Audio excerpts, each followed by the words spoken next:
We're joined on INSEAD Knowledge by Norbert Luetke-Entrup, Vice President of Siemens Management Consulting in Beijing. How important is China as a market for Siemens? Obviously, it's a very important market for us. We have been investing a lot in the past. In fact, few people know that we have been active in China since 1870 something. So that was when we delivered our first pointer telegraph to China. We had our first office, permanent office, in 1904. So we have, in fact, a very long history and tradition in the Chinese market. There is some criticism, though, of multinationals coming into China that essentially they're focusing too much on their products rather than on market needs. Oh, that's a very good remark, because this is the learning process that Siemens has gone through in the past. So indeed, a lot of engineers in our offices in Germany and in other high-cost countries, they initially thought, let's take one of our baseline products, strip it down a little and try to sell it in China. And that simply worked for maybe 1 or 2 years, but it doesn't work today any longer. So what does work? So first of all, you have to look at what the market really needs. Let me just quote a few examples. We were selling user panels for operating a machine, little screens that you have on top of a machine to operate it. And we thought, okay, a big screen size is high-end, and there were all sorts of additional features coming with the big screen size. And a small screen size, in our view, was low-end. And that was simply not true. The customer, he wanted a big screen size, if only for the Chinese characters. But he was not at all interested in all these communication interfaces, in the increased memory and stuff like that we put in there. So we had to come to the recognition we need to design something that fits the market requirement. Big screen, basic features, and another example, put in an engineering software that will run on a very downsized computer with little memory and little hard disk. So don't come with an engineering software that eats up gigabytes of memory. It will drive the user crazy in China, it will not help him.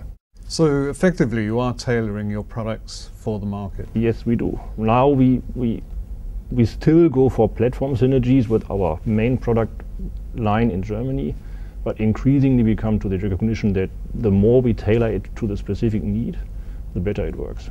You're also doing R&D within China. Is that aimed specifically at the Chinese market? Typically in the beginning, yes. So the first idea is to say, look, if we can't develop stuff in Europe for China, let's develop it in China for China. But obviously something that sells well in China could sell well in India and other low-end or emerging markets as well. So the idea is really to have not local R&D, but to have R&D in the lead market for the corresponding market segment.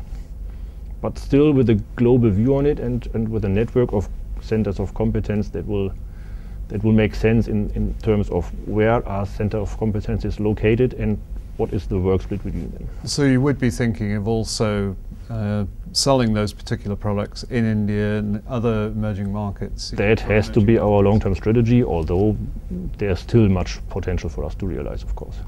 One argument is that companies should be looking at both China and India at the same time, rather than China or India. How is Siemens approaching that? My answer would be yes and no. Yes, these markets are very close together, so you definitely want to look for realizing synergies between them.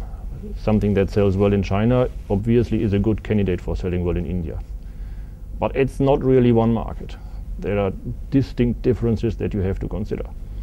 An extreme example would be railways. Now in China you have a central government. They take a very quick decision to build a 1,000-kilometer rail line, no problem.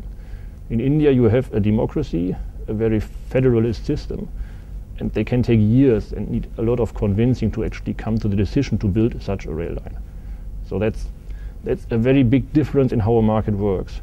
And if you don't realize these differences, it will not do you well. In terms of the Siemens corporate structure, how does it work organizationally? Is the corporate HQ still very much in Germany and the orders are coming down almost as command and control? No. Siemens has in fact a long tradition in being a company with a regional presence and a regional focus even. Few people know that we are the second most international company in the world. Only Coca-Cola has even more international representations.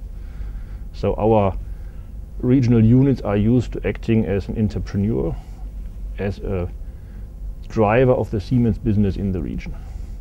And they are also the driving force when it comes to convincing headquarters that certain products you have to develop locally, you have to manage the products locally. You cannot take just orders from headquarters and try to sell something that is simply not sellable in the market.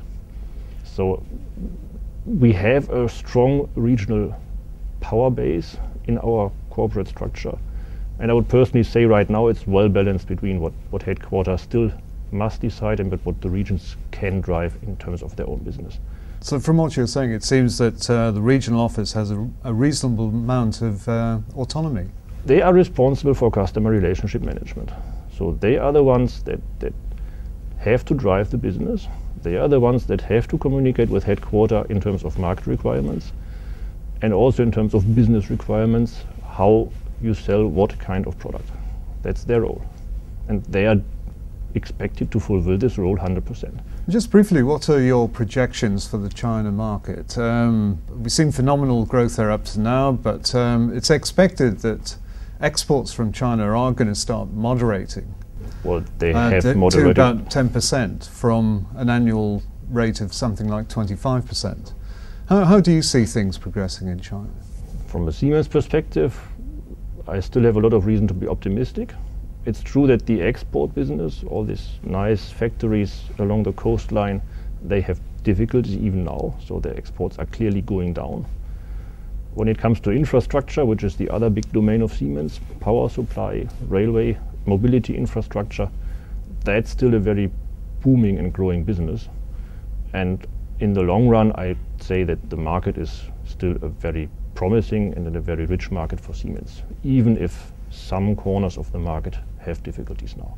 Norbert Luetke-Entrup, Vice President of Siemens Management Consulting in Beijing, thanks for joining us. It was a pleasure.